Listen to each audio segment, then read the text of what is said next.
I got so much motherfucking design on right now. Break it down, bring it back, make it clap. I got 3 old thoughts, new block, wear that thing. Bitches on my line, and you know. Assalamualaikum warahmatullahi wabarakatuh. Saya Pipi Tiara dengan NIM 203200266. Di sini saya akan memenuhi tugas mata kuliah manajemen konflik. Baiklah, di sini judul materi yang akan saya jelaskan adalah penyebab konflik, eksistensi, dan jenis konflik.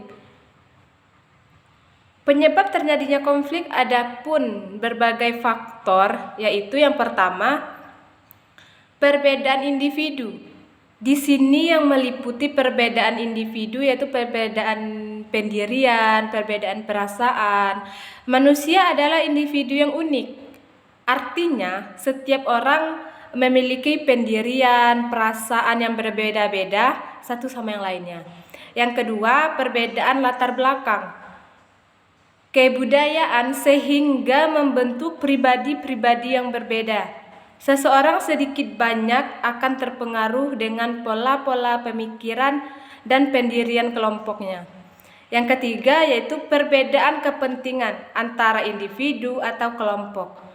Manusia memiliki latar belakang kebudayaan yang berbeda. Oleh sebab itu, dalam atau kelompok memiliki kepentingannya yang berbeda-beda. Yang keempat yaitu perubahan-perubahan nilai yang cepat dan mendadak dalam masyarakat. Perubahan adalah suatu yang lazim dan wajar terjadi.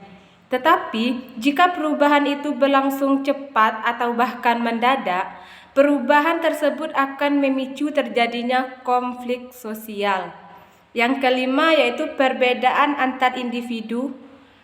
Konflik sosial antar individu dapat terjadi apabila ego manusia masing-masing individu tidak dapat dikendalikan secara tepat.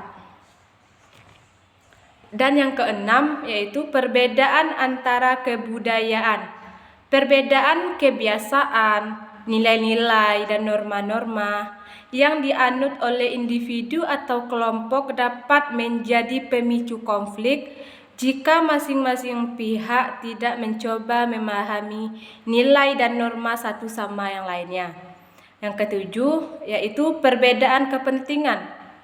Perbedaannya tingkat kebutuhan hidup dapat menyebabkan perbedaan kepentingan antara individu atau kelompok. Perbedaan ini dapat berupa perbedaan kepentingan ekonomi, politik, sosial, dan budaya. Yang kedelapan, perbedaan etnis.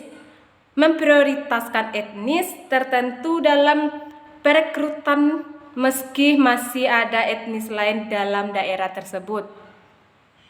Yang kesembilan yaitu perbedaan agama. Konflik akibat perbedaan agama cenderung merupakan hasil negatif dari rentetan konflik yang terjadi sebelumnya. Eksistensi konflik. Dalam upaya untuk menunjukkan eksistensinya, manusia kerap kali diperhadapkan dengan konflik eksistensi, imajinasi yang terlalu tinggi, tanggapan orang lain tentang diri kita, kapasitas diri, dan kondisi-kondisi lainnya.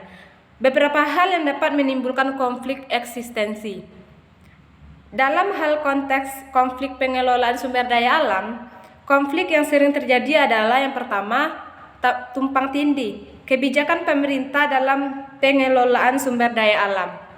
Contohnya seperti hutan kota, di mana itu adalah lahan masyarakat. Hutannya masyarakat, nggak ada di situ tercantumnya itu hutan pemerintah, tetapi di situ pemerintah mengambil alih hutan tersebut untuk menjadikan hutan kota atau hutan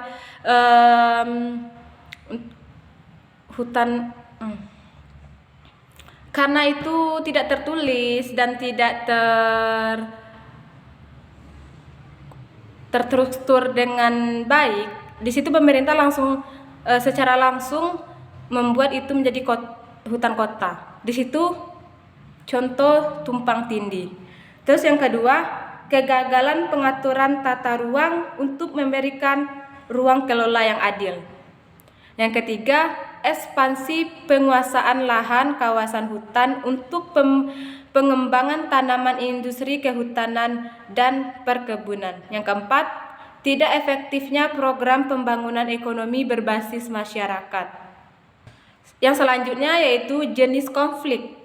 Menurut Badan Ausson, terdapat beragam jenis konflik. Yang pertama, konflik vertikal yang terjadi antara tingkat hierarki seperti antara manajemen puncak dan manajemen menengah. Yang kedua yaitu konflik horizontal yang terjadi antara orang-orang yang bekerja pada tingkat hierarki yang sama di dalam perusahaan.